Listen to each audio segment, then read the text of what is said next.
어떠셔요? 전체적으로 이해가 좀 되셨나요? 빅데이터가 어떤 건지에 대해서. 지금까지 본 동영상이 있는데, 그거를 몇 개만 제가 중요한 포인트만 다시 좀 설명을 드리려고 합니다. 자, 보시는 것처럼 독감에 대한 확산이 될 것이라는 경우가 있는데, 이런 데이터를 원래 어떻게 하냐면은, 이제 질병관리청, 우리나라도 질병관리청이 있죠. 지금 현재. 질병관리본부에서 그걸 매일 데이터를 수집을 합니다. 근데 여기 보시는 것처럼 질병관리센터에서 이제 병원으로부터 오는 데이터가 취합이 되고 분석이 되고 하는데 걸리는 시간이 한 2주 정도 소요가 된다는 거예요. 자, 그러면은 독감이 이제 발병을 하고 있는지, 어느 지역에서 특정 독감이 발병된 건지를 모으려면은 2주 뒤에 이제 그 내용을 우리가 알 수 있다는 건데, 이미 그 전에 독감이 다 퍼지고 끝난 상태라는 거죠. 그죠? 어, 그래서 그런데 이제 병원으로부터 데이터를 취합하고 하는데 시간이 너무 많이 걸린다는 거예요. 그런데 구글에서는 어떻게 이거를 만들었냐면은 독감 트렌드, 지금 이제 없어졌습니다. 지금은 없어졌는데, 독감 트렌드라는 아까 전에 우리가 검색 사이트 한 것처럼 독감에 관련된 내용들만 모아가지고 이렇게 이제 제공해주는 독감 트렌드라는 사이트를 하나 만들어서 거기서 정보를 제공해 줬는데요. 그때 거기서 이제 분석한 데이터들, 구글이 과거의 데이터들까지 한번 분석을 해봤습니다. 자기네들 데이터의 검색어와 과거의 질병관리센터에서 보유하고 있는 정보하고 얼마나 유사한지를 우리가 검증한 데이터예요. 이게 그 화면입니다.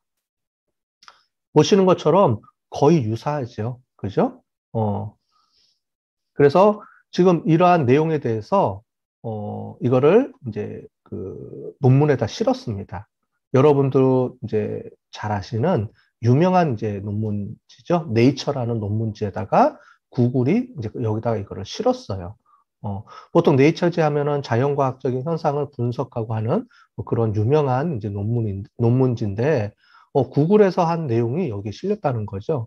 그만큼 이게 대단하게 사람들이 관심을 이제 받았다는 거죠. 그래서 여기 보시는 것처럼 실제로 이 네이처지에 실린, 구글에서 실린 그 자기네들이 분석한 내용과 어떻게 분석했는지에 대한 내용들을 쭉 정리해서 실은 내용입니다. 나중에 우리가 수업 시간에 이 부분은 좀 더 특별하게 또 이제 공부를 할 거예요. 나중에 우리가 데이터베이스에서 비정형 데이터베이스를 우리가 공부할 텐데, 그때 이런 내용들에 대해서 조금 설명을 드릴 겁니다. 예, 그때 다시 한번 설명을 드리고요. 그래서 여기에 이제 실리면서 엄청나게 사람들이 관심과 이슈가 되기 시작을 한 거죠. 아까 전에 우리가 내용에서 본 것처럼 그 이유가 뭐냐면은 바로 이겁니다. 어, 왜 이렇게 할 수 있었느냐? 이거죠. 검색어에 사람들이 검색어를 입력하는데 눈치를 보지 않는다는 거죠. 실제로 관심 있는 것들을 자기가 입력을 하는 겁니다. 우리가 아까 전에 이전에 우리가 배웠던 것처럼 설문지를 돌린다. 사람들한테 어떤 질문을 통해서 사람들의 생각을 끄집어낸다 하면 사람들이 이제 질문을 하게 되면은 이제 대답하는 사람들, 응답자들, 설문을 응답하는 사람들은 이거에 대해서 어떻게 생각하지 하고 인터뷰라든가 할 때 약간은 좀 이제 꺼리게 되는 게 있죠. 그래서 자기 속마음을 이제 안 꺼내놓는 경우가 많이 있다는 거예요. 그런데 우리가 구글 검색할 때 여러분들 검색창에 구글이라든가 네이버라든가 필요한 거를 검색어를 칠 때 다른 사람 눈치 보고 치지 않죠. 자기가 관심 있고 궁금한 거, 현재 내가 가장 이슈가 되고 있는 것들에 대해서 바로 검색창에다가 검색어를 입력합니다. 지금 뭐냐면은 눈치를 안 본다는 거예요. 지금 현재 상황을 그대로 거기 검색어에다가 입력을 하게 되는 거죠. 그래서 실시간으로 사람들이 어떤 생각을 갖고 있는지에 대해서 숨김없이 그게 검색어를 통해서 우리가 알 수 있다는 거예요.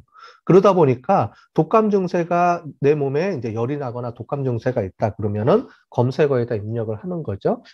이게 독감 증세 맞나? 무슨 약을 먹어야 되지? 뭐 이런 것들을 하게 된다는 거예요. 그럼 그 지역에 특별하게 평소에는 독감에 대해서 관심이 없어서 이제 검색어가 별로 안 높았는데 어떤 특정한 지역의 검색어에 독감 증세에 대한 검색어가 올라간다. 당연히 거기에 뭔가 있구나라는 걸 우리가 알 수 있다는 거죠.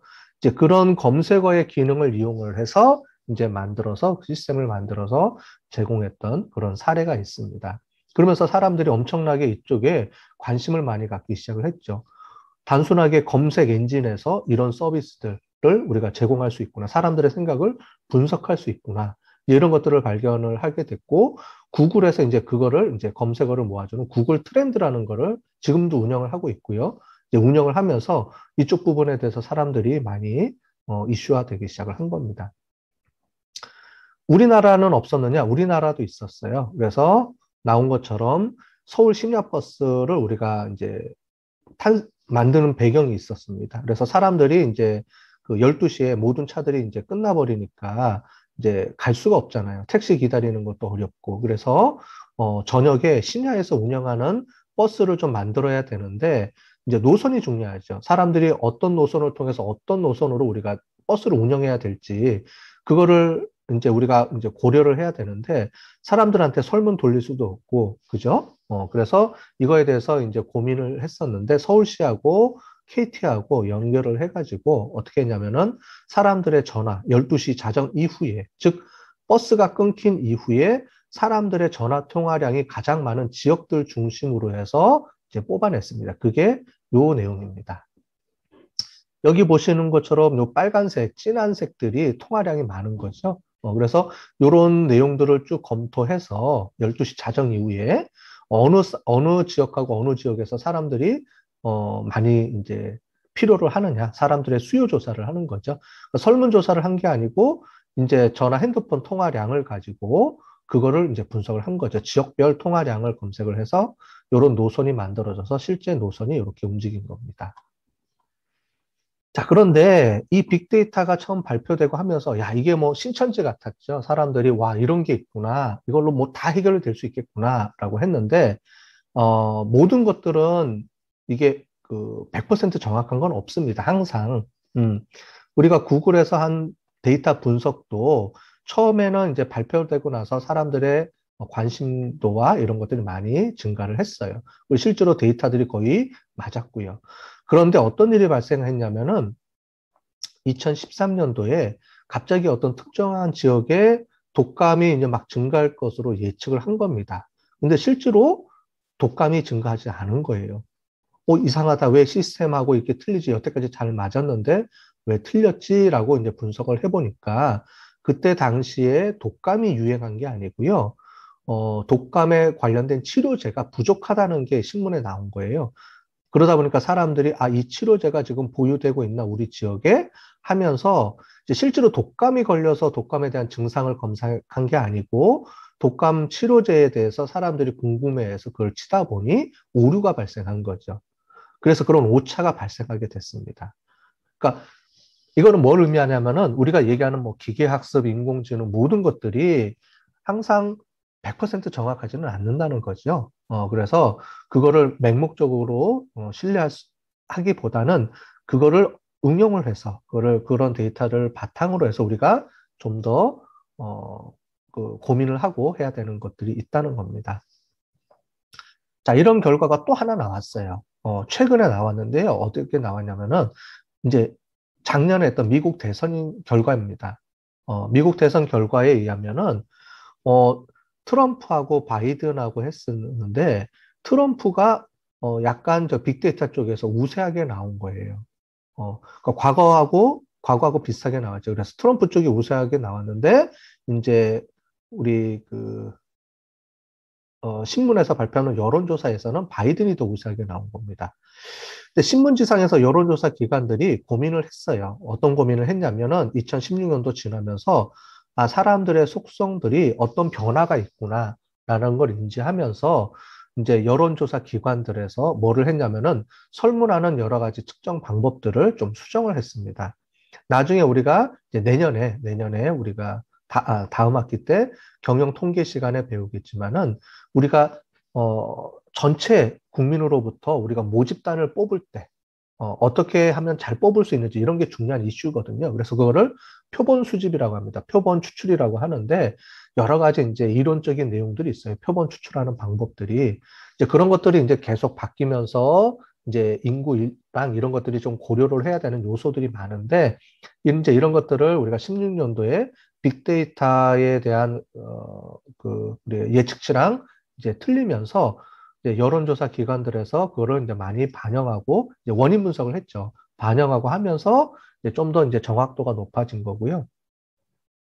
그 다음에 이제 구글에서도 이제 보다 보면 이제 그 구글 트렌드 이런 쪽에서 이제 거기도 좀 한계가 있다는 거죠. 아까 전에 말씀드린 대로 여러 가지 오류들이 들어갈 수 있기 때문에 2020년도 대선 결과는 오히려 반대 결과가 나왔어요. 그래서 그 빅데이터 분석하는 이제 그런 쪽에서는 이제 트럼프가 요번에도 우세할 것이다라는 내용을 했는데 우리가 여론조사에서는 이제 바이든이 우세할 것이다라고 했는데 결국은 또 요번에는 바이든이 이제 당선이 됐죠. 자, 지금 말씀드린 건 뭐냐면은 이런 것들이 항상 사람들이 얘기할 때 보면 빅데이터 그러면은 우리가 분석하는 데이터를 가지고 100% 뭔가 정확한 거를 내세워서 그걸 가지고 우리가 뭔가를 활용할 수 있기를 원하는데 실제로 모든 사회 현상은 그렇지 않다는 거예요. 여러분들이 앞으로 빅데이터를 공부하고 빅데이터를 분석을 하겠지만은 이런 도구들, 분석 도구들은 분석 결과들은 일종의 우리가 어떤 그 예측하거나 어떤 판단을 하는 데 있어서 하나의 일종의 도구일 뿐이지 여기에 맹목적으로 신뢰를 하게 되면은 우리가 여러 가지 오류가 발생할 수 있다라는 거를 우리가 보여주는 겁니다. 그래서 어느 게 장단점이 다 있다는 거죠. 여론조사는 여론조사의 장점과 또 단점이 있고 우리가 빅데이터 분석을 하게 되면 빅데이터 분석을 하는 장점과 단점이 있고 그래서 그걸 서로 보완하면 좋다는 거죠. 어느 한쪽을 맹신하기보다는 이 두 가지 시스템을 서로 보완을 해서 서로 간의 단점과 장점을 조화롭게 한다 그러면 분석을 하는 데 있어서 어떤 결과를 예측하는 데 있어서 도움이 많이 될 수 있다라는 내용입니다. 그렇게 보시면 될 것 같아요. 여러분들이 앞으로 이제 공부하면서 이제 하다 보면은 뭔가 이제 결과가 나오니까 이게 막 신기하고 이럴 거예요. 근데 그런 것들은 실제로는 이제 데이터에 따라서 이제 바뀌어지는 거기 때문에 그런 것들을 이제 맹신하지는 말고 물론 이제 그게 잘못됐다는 게 아니고요. 우리가 충분히 객관적인 데이터를 가지고 우리가 분석을 해야 되죠. 분석을 하면서도 항상 오류가 있을 수 있다라는 거를 고민하면서 여러분들이 앞으로 이제 이런 일을 우리가 할 때, 나중에 여러분들이 직업을 얻을 때 이제 그런 것들을 다 고려를 하면 좋을 것 같아요. 결국 여기서도 얘기하는 게 있지만 빅데이터의 중심은 바로 사람입니다. 사람. 그 중에서도 뭐냐면 무엇이 필요한지에 대한 내용이죠. 그러면 빅데이터하고 인공지능하고 어떤 연관을 갖냐면은 이렇게 볼 수가 있습니다. 바로 이런 내용이에요. 빅데이터가 중요한 게 아니고요. 지금 보시는 것처럼 빅데이터에 대한 내용을 우리가 계속 이제 말하고 있지만은 결국은 과거에는 만들어내지 못했던 엄청나게 많은 양의 데이터들이 이제 새로 만들어지기 시작하고 생성이 되기 시작한다는 거죠. 그러면서 그거를 우리가 옛날에는 보관할 수가 없었고 우리가 그거를 이제 관리할 수가 없었는데 지금은 컴퓨터가 워낙 좋아지다 보니까 나중에 이제 클라우드 시스템에 대해서 공부를 해보면 그 이유를 알 거예요. 그래서 엄청나게 많은 양의 데이터를 보유할 수 있게 되고 그 많은 양의 데이터를 실시간으로 분석할 수 있는 인공지능 기법이 나오기 시작을 하고 그러면서 이제 사람들이 실시간으로 우리가 그걸 활용할 수 있게 됐다는 거죠. 근데 결국은 뭐냐면 이 빅데이터 안에 들어가 있는 사람들의 어떤 생각, 그 다음에 또는 필요, 사람이 무엇이 필요한지를 옛날에는 어떤 사람이 얘기해주면 알 수 있었는데 지금은 그런 게 아니고 사람들이 어떤 생각을 갖고 있고 뭐가 필요한지를 우리가 컴퓨터가 인공지능이 스스로 분석을 해서 알아내서 반대로 거꾸로 사람들한테 알려주는 거죠. 이런 게 필요하지 않아요. 지금 현재 뭐 이런 시대가 온다는 거죠. 그런 부분들은 우리가 다음 주에 다음번 시간에 유비쿼터스라는 내용을 가지고 좀 더 공부를 하면서 이게 어떤 개념이고 과거부터 어떻게 현대로 흘러 들어왔는지에 대한 역사적인 흐름하고 이런 거는 우리가 다음 시간에 좀 더 구체적으로 좀 배울 수 있는 시간이 있을 거예요.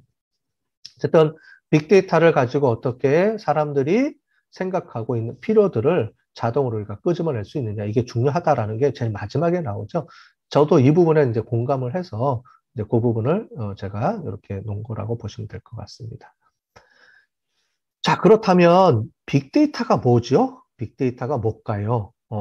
빅데이터, 큰 데이터. 제가 계속 설명을 했죠. 빅데이터라고 얘기를 하면은 엄청나게 큰 데이터. 큰 데이터라는 건 뭐냐면 많은 데이터를 의미합니다. 엄청나게 많은 데이터가 우리가 필요하다. 그 안에 있다라는 거를 하는데요.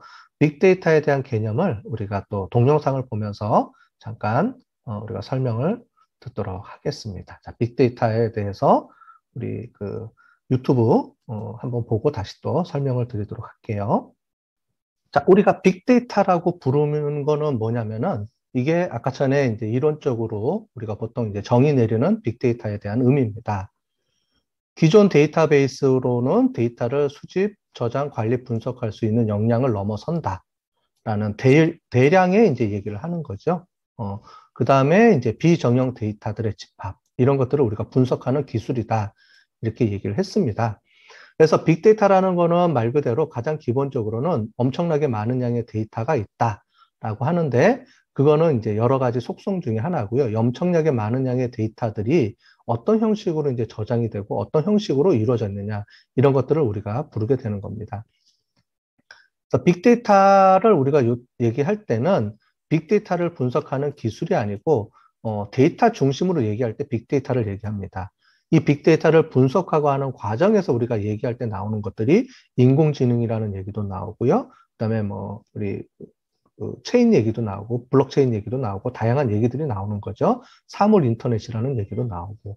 그래서 그런 것들은 이제 이러한 데이터들을 응용해서 하는 여러 가지 기술들을 의미하는 거고요.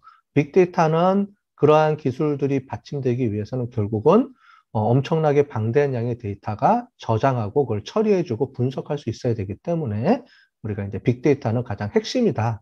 그 밑에 있는 어떻게 보면 인프라 같은 차원의 내용이다라고 볼 수가 있겠습니다. 빅이라는 말은 엄청나게 크다라는 말이겠지만은 이제 뭐 다른 말로 얘기하면은 이 지구상에 존재하는 모든 데이터들을 의미하는 겁니다. 그러니까 모든 양의 데이터들을 우리가 매일 일상생활에서 발생하는 엄청나게 많은 양의 데이터들이 있는데 이런 데이터들을 우리가 저장할 수 있게 되면서 그거를 저장하고 실시간으로 분석할 수 있게 되는 그런 기술들을 의미하는 거죠. 네. 자, 그래서 빅데이터에 대한 설명을 했고요. 그럼 빅데이터를 이렇게 엄청나게 많은 양의 데이터, 큰 데이터들이 있는데 어떤 특징을 갖고 있느냐라고 볼 때 우리가 3V, 3V라고 얘기를 합니다. 그래서 규모부터 있고요. 그 다음에 다양성, 속도 이런 얘기들을 우리가 하고 있습니다. 자, 그래서 이제 규모라는 거는 뭐냐면 엄청나게 많은 양의 데이터라는 걸로 해서 볼륨의 의미죠. 볼륨. 그래서 말 그대로 이제 우리가 얘기하는 빅데이터는 요 규모적인 측면을 거의 많이 얘기합니다. 엄청나게 많은 양의 데이터들을 보관하고 분석해야 된다. 이런 의미고요. 그 다음에 그런 데이터들을 과거에는 저장할 수가 없었는데 지금은 테라바이트, 뭐 에타바이트까지 저장할 수 있도록 하는 겁니다. 여러분들 뭐 요즘은 뭐 기본적으로 이제 테라바이트죠. 여러분들 갖고 있는 이제 외장 하드 같은 경우에 보통 2테라, 3테라는 기본이 있죠. 그렇기 때문에 엄청나게 많은 양의 데이터들을 우리가 보유할 수 있게 됐다라는 거고요. 그 다음에 우리가 일상생활에서 매일매일 그 엄청나게 많은 양의 데이터들이 생산되고 있다라는 겁니다. 그래서 아까 전에 우리가 본 거의 내용을 이제 보시면 어떤 발표에 의하면은 2년마다 한 번씩 우리 인류가 갖고 있는 데이터가 2년마다 2배로 이제 뛴다는 겁니다. 엄청나게 많은 데이터들이 이제 수집되고 저장되고 있다는 말이죠. 그죠? 그 다음에 다양성입니다. 다양성이라는 거는 뭐냐면은 variety라는 건데요. 과거에는 정형화된 데이터만 우리가 사용을 했습니다. 정형화된 데이터라는 게 뭐냐면은 여러분들 같은 경우는 이제 학생이죠. 학생이면 여러분들에 대한 학적 정보들이 우리 학교 데이터베이스라는 곳에 다 저장이 되어 있습니다. 여러분들이 지금 학사 인트라넷 이런 데서 들어가 보면 여러분들 수강 신청한 정보라든가 여러분들 정보들이 거기 쭉 리스트가 뜨죠. 이제 그런 정보들을 이제 모아놓는 공간을 우리가 데이터베이스라고 합니다. 그런데 이 데이터베이스에는 전통적으로 정형화된 데이터만 들어가 있어요. 이름, 뭐 주소, 생년월일, 그다음에 여러분들 수강 정보 이런 식으로 해서 여러분들의 관련된 우리 학교가 꼭 필요한 정보들만 모아서 이제 그런 것들을 일괄적으로 정리가 돼서 정형화되게 관리를 하고 있는 거죠. 과거에는 이런 정형화된 데이터를만 있었다 그러면은 이제 최근 들어서는 인터넷 시대가 발전하면서 우리 유튜브에 있는 동영상, 그 다음에 음악, 그 다음에 카톡 메시지, 텍스트, 그다음에 소셜 미디어 이런 것들을 통해서 엄청나게 많은 양의 정보들이 매일매일 쏟아지고 있죠. 그래서 정형화된 데이터 말고 우리가 분석하기 어려운 비정형화된 데이터들이 엄청나게 많이 쏟아지고 있는데 이런 비정형화된 데이터들을 우리가 정형화되게 바꿔서 분석을 하는 거예요. 그래서 아까 전에 이제 사전 처리 뭐 이런 것들이 중요하다고 얘기를 했는데요. 그런 기술들이 이제 많이 발전을 했고 그런 기술들을 통해서 우리가 점점 이제 빅데이터를 분석할 수 있게 됐다는 거죠. 그죠? 이제 그런 정보들을 우리가 갖고 있는 거고요. 뭐 이런 정보들 중에 하나가 또 이제 센서 데이터들 이런 것들이 있습니다. 그 다음에 이제 속도, 우리가 벨로시티라고 하는데요. 이런 빅데이터에 대한 엄청나게 많고 다양한 이제 데이터들을 이제 실시간으로 처리해야 되죠. 옛날에 뭐 여러분들 이제 학적 정보가 여러분들이 얻고 하는 게 보통 뭐 한 달, 뭐 한 학기 정도 여러분들이 이제 관리가 되면 되는데 그런 정보들이 있는데 지금 여러분들이 하는 이런 빅데이터들은 엄청나게 빨리빨리 분석이 돼야 되는 겁니다. 여러분들이 이제 아마존이라든가 아니면 여러분들 요즘 쇼핑몰 있죠?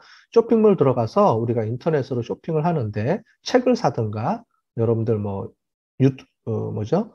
우리 교보문고나 이런 데서 책을 검색하게 되면 관련 책들 리스트가 쭉 뜨죠. 그런데 검색을 하는데 관련 이제 추천 도서라든가 추천 상품들이 늦게 뜨면 의미가 없죠. 그렇기 때문에 엄청나게 많은 양의 데이터들을 그 다양한 데이터를 실시간으로 분석해서 그거를 활용할 수 있게끔 만들어줘야 되고 그게 가능하게 되는 거죠, 요즘은. 그래서 그런 속도가 엄청나게 빨라졌다. 그래서 벨로시티에서 빅데이터의 특징을 우리가 볼 때는 엄청나게 많은 양의 데이터들을 엄청나게 다양한 양의 데이터들을 엄청나게 빠른 속도로 그걸 저장하고 처리하고 분석할 수 있는 그런 기술이 필요한 시대가 도래했다는 거고요. 그런 데이터들을 우리가 빅데이터라고 우리가 부르게 되는 겁니다. 여기 보시는 것처럼 빅데이터에 대한 내용들이 이렇게 나와 있죠. 아까 전에 제가 얘기했던 내용들을 조금 도식화돼서 보여준 거예요. 그래서 볼륨, 엄청난 큰 데이터들, 버라이어티, 다양한 데이터들, 그 다음에 벨로시티, 실시간으로 이제 가는 거죠. 과거처럼 이제 딜레이 되는 데이터가 아니고 바로바로 데이터를 실시간으로 필요하고 실시간으로 활용하는 그런 이제 시대가 도래하게 된 거죠. 그래서 3V라고 하는데 4V라고 우리가 얘기를 하는 것도 있습니다. 그래서 4V, 5V, 뭐 7V, 뭐 3V 플러스 1C 뭐 이런 식으로 해서 빅데이터의 특징들이 꼭 뭐 이렇게 크게 세 가지로 되는 건 아니고 다양하게 우리가 빅데이터 특징을 분석할 수가 있어요. 그런데 뭐 가장 기본적으로 3V는 가장 기본입니다. 거기에 플러스를 한두 개씩 이제 추가해 가면서 자기가 얘기하고 싶은 얘기들을 이제 많이들 하죠. 그런데 뭐 기본적으로 3V는 똑같습니다. 규모, 볼륨, 버라이어티, 그다음에 벨로시티는 기본이고요. 거기에 플러스 어떤 걸 시키느냐에 따라서 내가 어떤 관심을 갖고 있느냐 이게 결정이 되는 겁니다. 요 내용들이 있습니다. 여기 보시는 것처럼 이런 것들 한번 보시면 될 것 같아요. 그래서 이제 벨로시티까지 하고요. 그 부분을 우리가 아까 전에 봤고요. 좀 구체적으로 나눠보면 이제 볼륨입니다. 볼륨. 여러분들이 알고 있는 거는 테라바이트 정도까지 알고 있을 거예요. 그죠? 테라바이트, 기가바이트, 메가바이트, 기가바이트 그거죠. 그래서 여기 보시는 것처럼 이제 우리가 단일 수를 셀 때는 영어에서는 컴마가 찍혀져 있죠. 컴마. 우리는 만이라는 게 있는데 이제 보통 이제 숫자에서는 컴마를 우리가 천 단위로 우리가 찍게 되죠. 그래서 K, 메가, 기가, 테라, 페타, 에타 이렇게 되는 겁니다. 됐죠? 그래서 1테라, 그 다음에 1페타, 그 다음에 에타, 엑사, 그 다음에 제타, 그 다음에 요타 이렇게 되는 거죠. 요 순서입니다. 얘가 1번, 2번, 3번, 4번, 5번 요 순서예요. 그러니까 요 순서를 잘 보시고 여기 천 단위로 끊어진다 이렇게 이해하시면 되겠습니다. 그죠? K, 메가, 기가, 그 다음에 테라, 페타, 엑사, 제타, 요타. 어렵죠? 그래서 과거에는 뭐 메가바이트냐 기가바이트 이렇게 얘기했는데요. 요즘은 메가, 기가 이런 얘기는 안 쓰고요. 테라냐 뭐 페타냐 뭐 이런 말을 씁니다. 빅데이터에서는요. 그래서 엄청나게 많은 양의 데이터들이 우리가 매일매일 이제 그 생성이 된다라는 거예요. 여기 보시면 하루 동안 발생하는 데이터 양입니다. 엄청나죠, 지금? 우리가 상상을 초월하는 그런 양의 데이터들이 만들어지는데 그게 2년마다 더블로 증가한다라는 얘기입니다. 엄청나게 많은 양의 데이터들인 건지를 우리가 알 수 있겠죠. 그래서 이렇게 보시면 되고요. 이런 많은 양의 데이터들을 그러면 생성이 되는데 그걸 어떻게 관리해야 되잖아요. 관리해야 되는 부분이 있으니까 그런 관리하는 것들을 이제 디지털로 저장이 되는 부분이 있습니다. 그래서 요즘은 이제 클라우드 시스템에다 다 저장을 하게 되죠. 그런 부분들은 나중에 다시 또 배우도록 하겠습니다. 그래서 엄청나게 많은 양의 정보들이 매일매일 생성이 되는데 그런 양의 정보들을 이제 저장할 수 있게 되는 시대가 도래했고 그걸 분석할 수 있는 기계가 만들어지게 되고 그걸 인공지능이라고 우리가 보통 명칭을 하고요. 그렇게 서로 연관이 돼 있다 이렇게 보시면 될 것 같습니다. 요거는 이제 뭐 제가 재미로 넣어놓은 건데요. 이제 우리가 사람이 매일매일에 이제 보는 것들을 촉감 있죠? 촉감하고 오감이라고 우리가 부르는 것들을 한번 우리가 이제 그 정보 양으로 계산을 해보면 어떨까라고 하는 겁니다. 이제 그걸 연구한 사람이 있더라고요. 그래서 재밌어서 제가 한번 여러분들한테 소개시켜 준 겁니다. 자, 그래서 보시면 이제 시각 정보라는 거 눈으로 보는 거죠. 여러분들이 매일매일 살면서 아침에 눈 뜨고 일어나면서부터 자는 데까지 눈 감을 때까지 이제 그거를 이제 정보 양으로 계산을 한다 그러면은 엄청나게 양을 많은 이제 이렇게 나오는 거죠. 이거는 이제 압축하면 이렇게 줄어들겠지만은 여러분들이 보고 있는 거를 압축하면 10기가 정도 하루에요. 하루에 그 정도 나온다는 거죠. 예, 근데 압축하지 않으면 엄청나게 2000 기가바이트니까 1테라바이트, 2테라바이트 이상 정도가 나온다는 거예요. 매일매일. 눈으로 보는 것만. 근데 소리 듣는 거, 후각, 촉각, 미각 이런 것까지 다 합치면 여기 보시는 것처럼 엄청나죠? 이런 엄청난 양의 데이터들이 여러분들은 매일 갖고 있는, 생성해내는 겁니다. 물론 이런 것들이 다 저장되지는 않죠. 그 중에서 일정한 부분들만 이제 저장이 되는 겁니다. 여러분들의 행동이라든가 이런 부분들이 저장이 되는 거다. 이렇게 볼 수 있습니다. 이건 재밌어서 이제 해놓은 거니까 중요한 건 아니고요. 그냥 재미로 한번 넣어놨습니다. 버라이어티에 대한 내용입니다. 버라이어티에 대한 내용은 이제 정형화된 이제 데이터만 갖고 있는 게 아니고 비정형화된 데이터들로 이제 많이 이제 데이터가 바뀐다 이렇게 보시면 될 것 같아요. 정형화된 데이터는 보통 데이터베이스에 저장이 되어 있습니다. 여러분들 뭐 학업 정보 아까 전에 예로 들었던 것처럼 그런 정보들이 있고요. 그 다음에 비정형화된 데이터 정보들은 여러분들이 인터넷에서 보는 이제 사이트들, 그 다음에 여러분들 핸드폰, 그 텍스트 메시지들 이런 것들이 있고요. 보시는 것처럼 여기 있는 게 이제 여러분들 홈페이지에 이렇게 내용이 저장이 되어 있습니다. 여러분들은 이 내용을 안에 있는 건 모르죠. 그래서 HTML이라는 방식으로 내용들이 다 저장이 되어 있어요. XML도 저장이 돼 있고 이런 것들은 이제 반정형화 됐다 이렇게 부르고요. 그 다음에 순수하게 그냥 텍스트로 그냥 바로 저장이 돼 있는 내용들도 있죠. 이제 카톡이라든가 이런 내용도 있고요. 뉴스 기사 우리가 이런 것들도 있고 그 다음에 페이스북 이런 데 올라오는 데이터들 그 다음에 이제 동영상하고 음성은 유튜브에서 올라와 있죠. 그죠? 이런 내용들이 있습니다. 과거에는 이런 내용들이 저장을 하거나 분석할 수 있는 기술들이 없었는데 요즘은 이제 이런 기술들이 많이 나오기 시작을 했습니다. 그래서 그런 것들에 대해서 나중에 우리가 차츰차츰 배울 거예요. 앞으로 가면서 텍스트 마이닝이라든가 비정형 데이터 분석이라든가 그 다음에 음성이라든가 사진을 인식하는 거 그걸 인공지능이라고 우리가 부르죠. 그래서 분석하는 거라든가 다양한 이제 기법들이 많이 나오고요.